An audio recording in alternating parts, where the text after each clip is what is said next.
ये आकाशवाणी है। हरा समंदर आज प्रस्तुत है डॉक्टर लक्ष्मी नारायण लाल का लिखा हुआ ये नाटक। डॉक्टर लक्ष्मी नारायण लाल हिंदी के प्रतिष्ठित नाटककार, कहानीकार और उपन्यासकार हैं। आप संगीत नाटक अकादमी द्वारा सम्मानित किए जा चुके हैं। तो लीजिए सुनिए इनका ये नाटक हरा समंदर। आज प्रस्तुत है इस नाटक की दूसरी और अंतिम कड़ी। हो चाहे तो मुरादिया ले ले सवरिया, चाहे तो मुरादिया ले ले फेर के लेना न तो मैं वारी रसिया। हो चाहे तो मुरादिया ले ले सवरिया, चाहे तो मुरादिया ले ले। जब इतने से भी रघुवीर भैया का गुस्सा जरा भी न थमा, तब उन्होंने एक औरत से बाकायदा शादी कर ली। वो सौत बनकर भाभी के सामने वाले कमरे में रहने लगी। उसके लिए 3 नौकरानियां रखी गईं।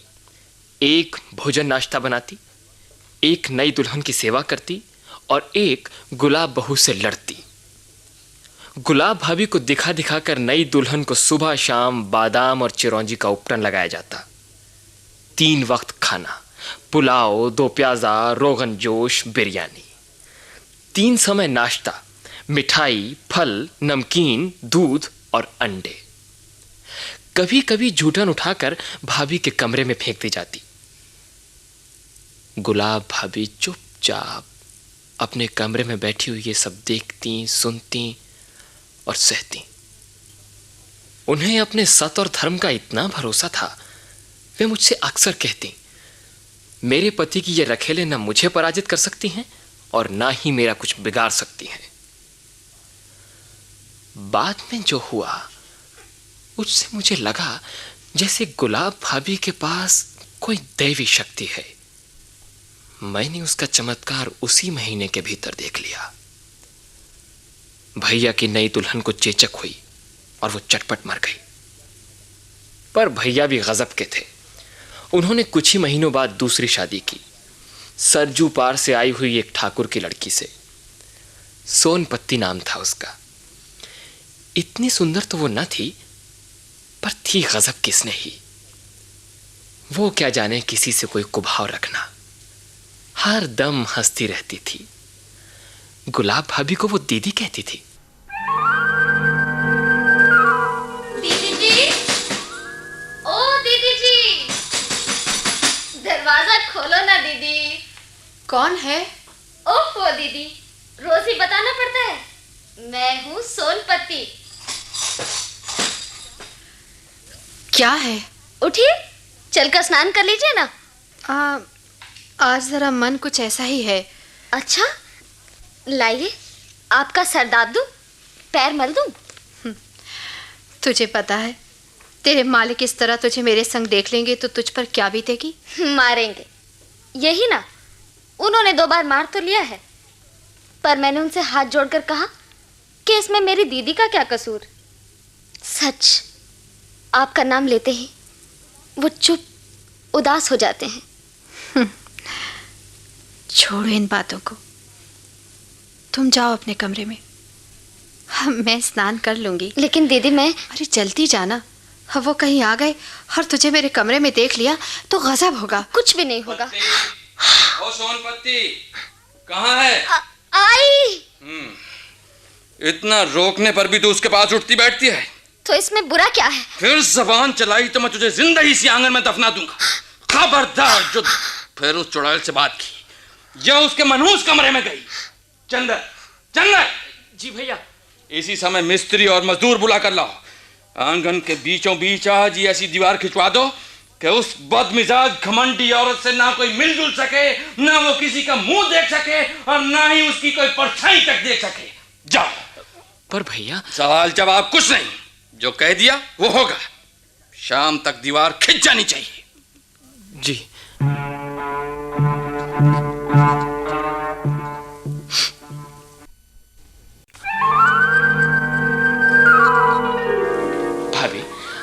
भाभी, आप अपना दरवाजा बंद क्यों नहीं कर रखती? तब तुम्हारे भैया का मंशा कैसे पूरा होगा? वो ये सब मुझे दिखाकर मुझको जलाने के लिए ही तो करते हैं। ये सब मुझे देखना और सहना होगा चंदर। भाभी, तुम दोनों के दर्द को मैं जानता हूं।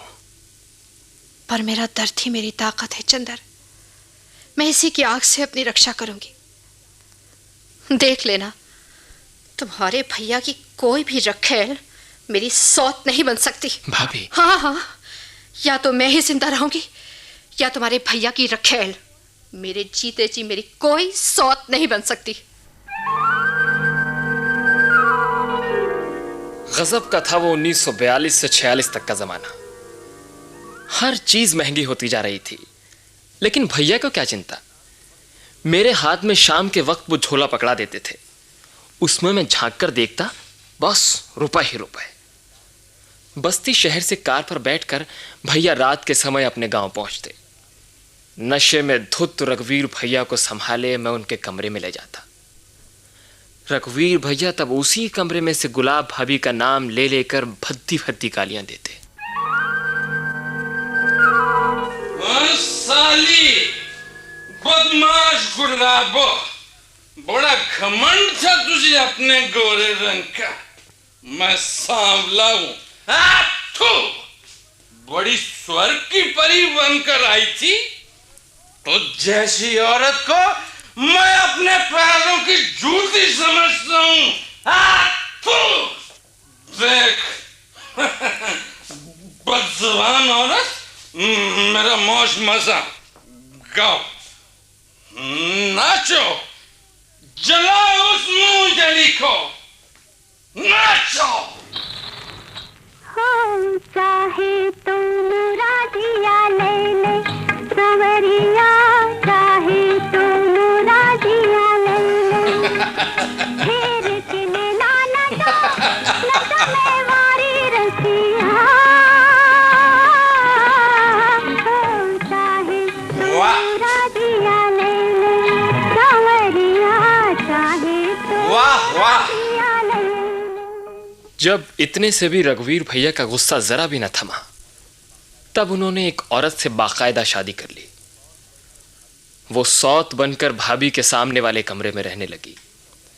उसके लिए 3 नौकरानियां रखी गईं। एक भोजन नाश्ता बनाती, एक नई दुल्हन की सेवा करती और एक गुलाब बहू से लड़ती। गुलाब भाभी को दिखा दिखाकर नई दुल्हन को सुबह शाम बादाम और चिरौंजी का उपटन लगाया जाता। 3 वक्त खाना, पुलाव, 2 प्याजा, रोगन जोश, बिरयानी।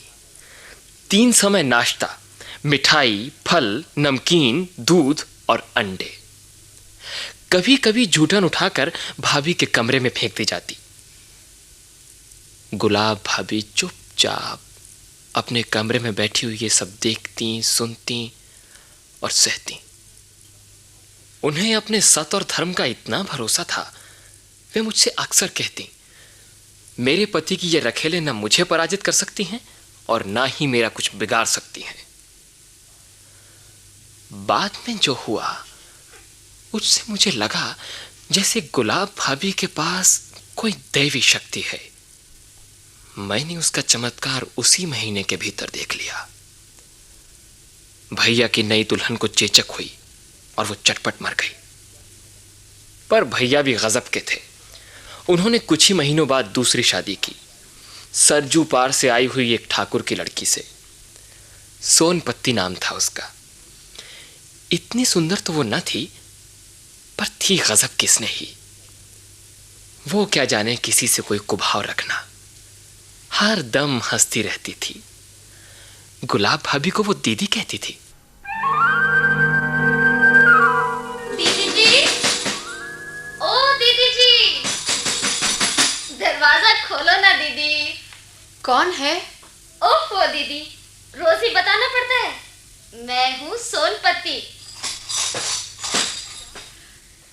क्या है? उठिए, चलकर स्नान कर लीजिए ना। आज जरा मन कुछ ऐसा ही है। अच्छा, लाइए, आपका सर दाब दूं, पैर मल दूं? तुझे पता है, तेरे मालिक इस तरह तुझे मेरे संग देख लेंगे तो तुझ पर क्या बीतेगी? मारेंगे, यही ना। उन्होंने 2 बार मार तो लिया है, पर मैंने उनसे हाथ जोड़कर कहा कि इसमें मेरी दीदी का क्या कसूर। सच, आपका नाम लेते ही वो चुप उदास हो जाते हैं। छोड़ो इन बातों को, तुम जाओ अपने कमरे में, मैं स्नान कर लूंगी। लेकिन दीदी मैं... अरे जल्दी जाना, अब वो कहीं आ गए और तुझे मेरे कमरे में देख लिया तो गजब होगा। कुछ भी नहीं होगा। ओ सोनपत्ती, कहाँ है? आई। इतना रोकने पर भी तू उसके पास उठती बैठती है। तो इसमें बुरा क्या है? फिर जबान चलाई तो मैं तुझे जिंदा ही इसी आंगन में दफना दूंगा। खबरदार जो फिर उस चुड़ैल से बात की या उसके मनहूस कमरे में गई। चंदर, चंदर। जी भैया। इसी समय मिस्त्री और मजदूर बुला कर लाओ। आंगन के बीचों बीच आज ही ऐसी दीवार खिंचवा दो कि उस बदमिजाज घमंडी औरत से ना कोई मिलजुल सके, ना वो किसी का मुंह देख सके और ना ही उसकी कोई परछाई तक देख सके। जाओ। पर भैया... सवाल जवाब कुछ नहीं, जो कह दिया वो होगा। शाम तक दीवार खिंच जानी चाहिए। जी।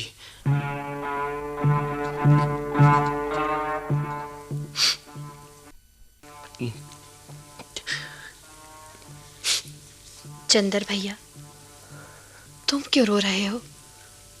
बीच में दीवार बनने में तुम्हारा क्या कसूर? भाभी जी, पता नहीं कौन कितना कसूरवार है। सोनपत्ती के इतने अच्छे स्नेही स्वभाव का कसूर है, पर उसका भी क्या कसूर? मूल दोषी तो मैं हूं।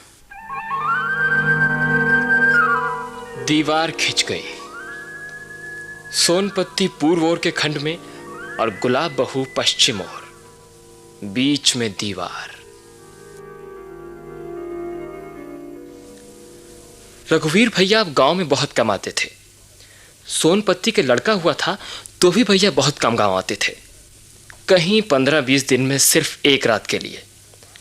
अब वो संध्या 5 बजे हाकिम के साथ ही इजलास से उठ जाते थे और मुझे संग लिए हुए फर्स्ट क्लास के 2 टिकट लेकर मेल ट्रेन से 8 बजे तक लखनऊ पहुंचते थे और रात भर लखनऊ में रहकर सुबह बस्ती शहर वापस आते। बात यह थी, उन दिनों लखनऊ में एक बहुत ही मशहूर और मारूफ गौहर जान रहती थी, किसी नवाब की रखेल। रघुवीर भैया उसी के लिए इस तरह लखनऊ का चक्कर लगाते थे और वो मिलती नहीं थी। बाप रे, कितना अपमान सहना पड़ा था रघुवीर भैया को। ये सोचते ही आज रुलाई आ जाती है। और इधर भाभी अपने सद्धर्म पर कायम थी।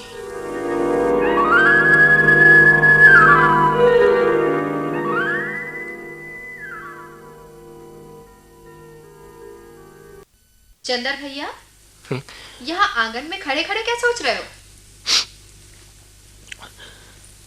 अरे, तुम तो रो रहे हो। नहीं भाभी, ऐसे ही खड़ा था।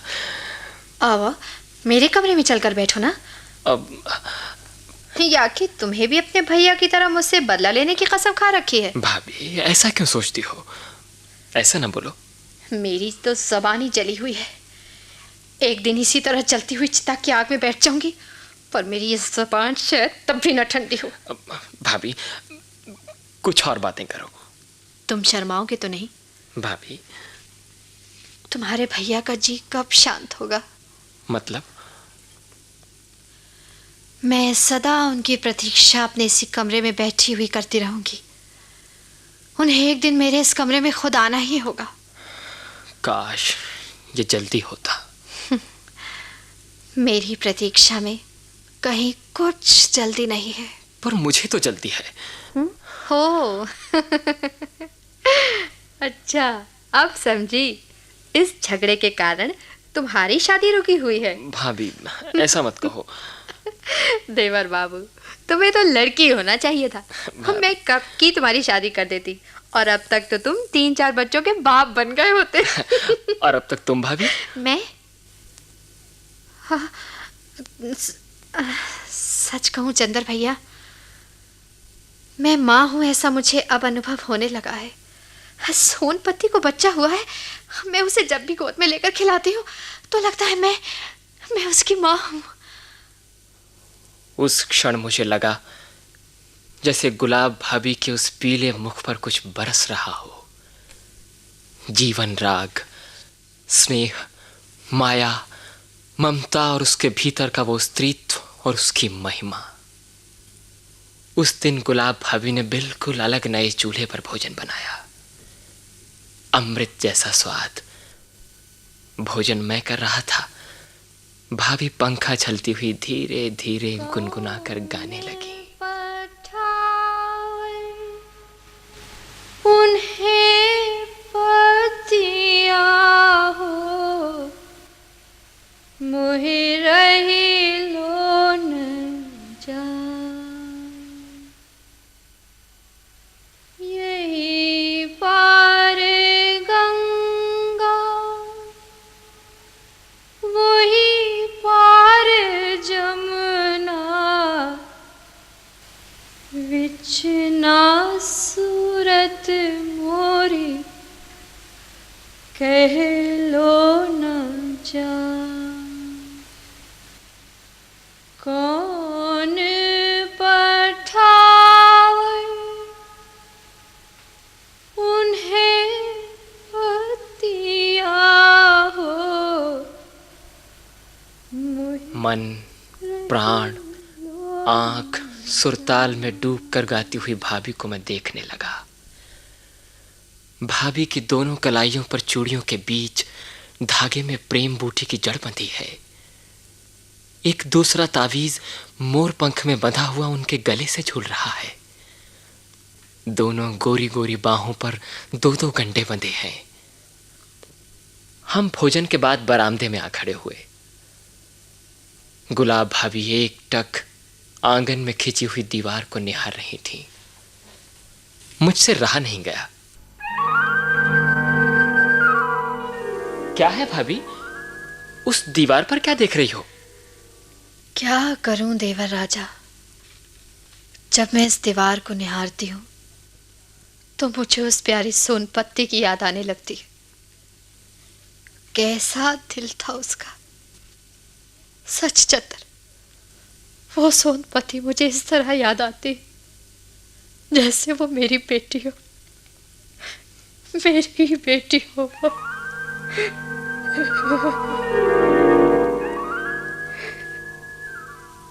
सच, रघुवीर भैया के संपर्क में मैंने जितनी औरतें देखी हैं उनमें सच वही सोनपत्ती श्रेष्ठ थी। सब में वही शुभ और भाग्यवान थी। उसी की गोद में भगवान ने पहला बच्चा दिया था, पर वो बच्चे को जन्म देकर स्वयं इस संसार से चली गई। गुलाब भाभी ने 15 दिनों तक उस शिशु को अपने अंक में सुलाया था, पर वो भी न रहा। खैर, मैं बस्ती शहर वापस चला आया। गुलाब भाभी ने गांव का घर छोड़कर बस्ती शहर में आने से इनकार कर दिया। उस समय भैया ने एक और रख छोड़ी थी। नाम था रूमाली। एक दिन मैंने भैया को रूमाली की उपस्थिति में सारी सूचनाएं दी। भैया ने कहा, मुझे सब पता है चंदर, वो गुलाब जिद्दी औरत है। तो आप ही मान जाइए ना भैया। क्षमा कर दीजिए भाभी को। आप उनसे चलकर बात कीजिए, वो झट मान जाएंगे। तुम्हारे भैया क्यों क्षमा करे? ये क्यों जाए उसके पास? उसका घमंड है तो इनका भी क्या कुछ कम है? रुमाली, तुम बीच में मत बोला कर। है, क्यों ना बोलूं? तुम्हारी ये हालत जिस औरत ने की है उससे तुम माफी मांगने जाओ, ये मैं बर्दाश्त नहीं कर सकती। हाँ। इसमें माफी मांगने की क्या बात है? चंदर भैया, तुम भी चुप रहो। इन बातों से कुछ भी फायदा नहीं। रुमाली, ओ रुमाली, क्या है? आज मेरा सिर और पांव बहुत दर्द कर रहे हैं। कब से तो कह रही हूँ, एक कप चाय पी लो या एक बीड़ा पान खा लो। बताओ ना, क्या बना के लाऊं? कुछ भी लाओ रुमाली। अच्छा। चंदर। हाँ भैया। जरा मेरे पैर तो दबाना। अच्छा भैया।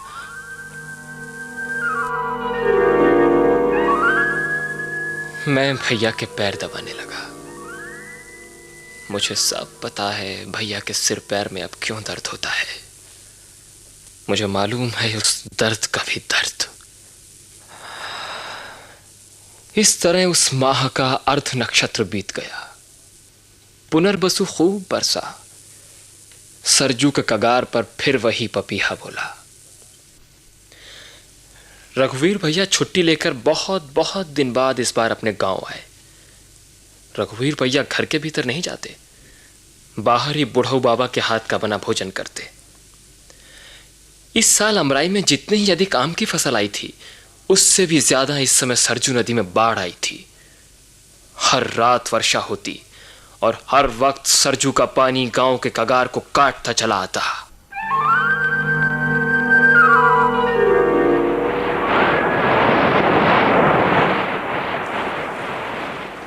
रघुवीर भैया, अब गांव छोड़कर यहाँ से भागना होगा। गांव के आधे लोग घर बार छोड़कर पशु अन्य के साथ यहाँ से चले गए। सरजू के इस भयंकर भाव से अब यह गांव यहाँ नहीं रह सकता। भैया अब हम क्या करें? हम ठहरे बुढ़े आदमी, इन्हीं रघुवीर भैया को समझाओ। मुझे क्या समझाना है बाबा, मैं तो कब से उससे कह रहा हूँ कि इस घर को छोड़कर शहर में मकान बनवा ले, पर मैं क्या करूं अपनी किस्मत को। किस्मत का उसी जिद्दी गुलाब बहू को कहो। हाँ, ठीक बात है। अरे अब बात करने का समय नहीं है। आम की बगिया की बात सबसे पहले आप ही का मकान पड़ता है।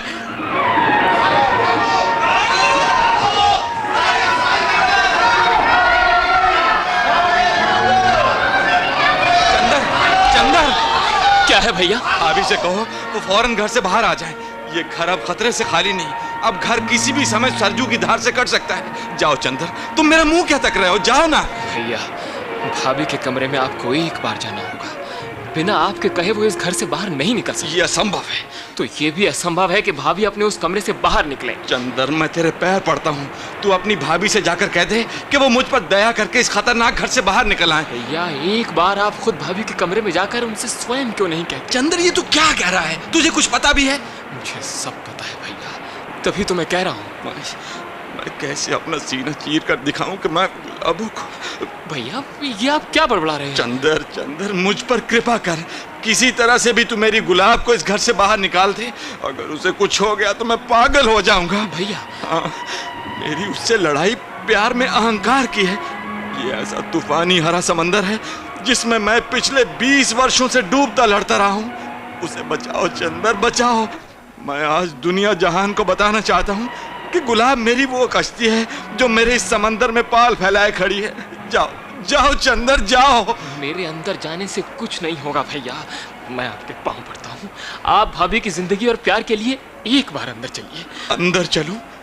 उसके उसी कमरे में जाकर उससे निवेदन करूं? ओ ईश्वर, तू कितना निर्मम है, तेरा न्याय क्या है? हाँ, इस हरे समंदर को तैर निकलने का शायद यही एक रास्ता है। हाँ, चलो चंदर भैया, लो मेरा हाथ पकड़कर मुझे घर के भीतर ले चलो। भैया चलो। आप धन्य हैं, आइए। हाँ, सीधे चले जाइए।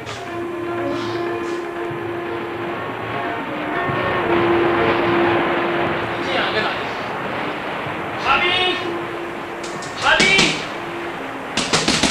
गुलाब भाभी, भाभी किवाड़ खोलो।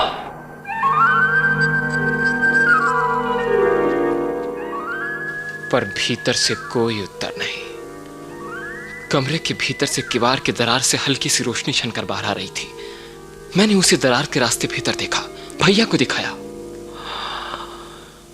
हम वो दृश्य देखकर स्तंभित रह गए। गुलाब बहू दुल्हन के सारे श्रृंगार किए हुए उसी पलंग पर मूर्तिवत बैठी हैं।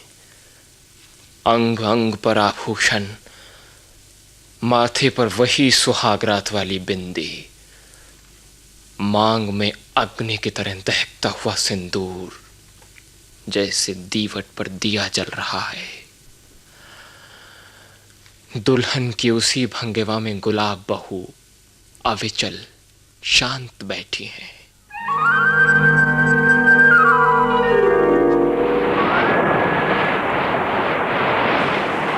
चंदर, चंदर, तुम्हारी भाभी अंदर दिया जलाया बैठी है, जोर से पुकारो उसे। भाभी, भाभी, भैया आए हैं। कौन? भैया आए हैं भाभी, दरवाजा खोलो। क्यों? सरजू की कार बिल्कुल घर के पास आ गई है। सारी अमराई कट चुकी है। दरवाजा खोलिए भाभी और यहाँ से निकल चलिए। वो अब मुझसे नहीं होगा देवर। भाभी! नहीं देवर, जब आज तक इस घर से नहीं निकली तो फिर इस जान की लालच में क्यों छोड़ूं? एक भीतर का समंदर, दूसरा वो बाहर का, दोनों समंदर एक ही तो हैं, दोनों का जल हरा है। भैया आप ही कहिए। खोलो दरवाजा गुलाब। 20 वर्षों बाद आज आपने मुझे पुकारा, और वो भी मेरी इस व्यर्थ की जिंदगी को बचाने के लिए। पर अब उसमें बचा ही क्या है? गुलाब, अब तुम क्या चाहती हो? बस इसी घर में रह जाना जहाँ मेरा टोला उतरा था, जिस कमरे में मेरे मुंह से वो एक बात फूटी थी, उसे क्यों छोड़ूं? गुलाब, गुलाब पागल मत बनो। पागल? भाभी! भाभी! गुलाब, तो तुम दरवाजा नहीं खोलोगी।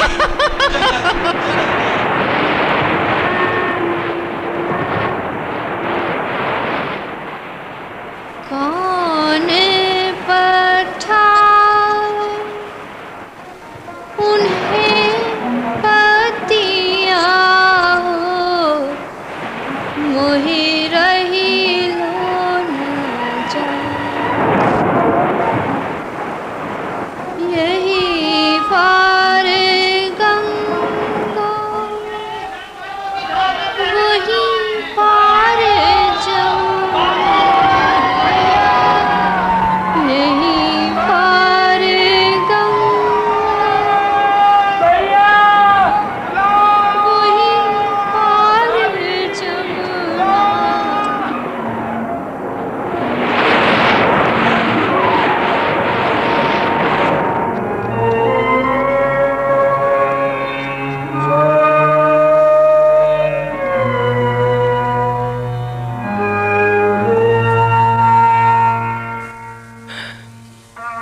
भाभी उसी पलंग पर बैठी हुई सरजू की धार में लुप्त हो गईं।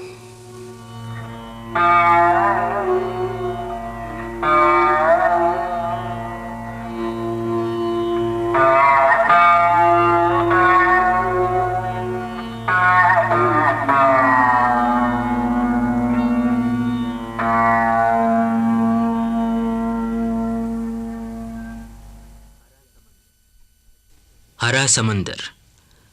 अभी आप डॉक्टर लक्ष्मी नारायण लाल का लिखा ये नाटक सुन रहे थे। निर्देशक थे दीनानाथ, सहायक सुदर्शन कुमार और कृष्ण कुमार नरूला।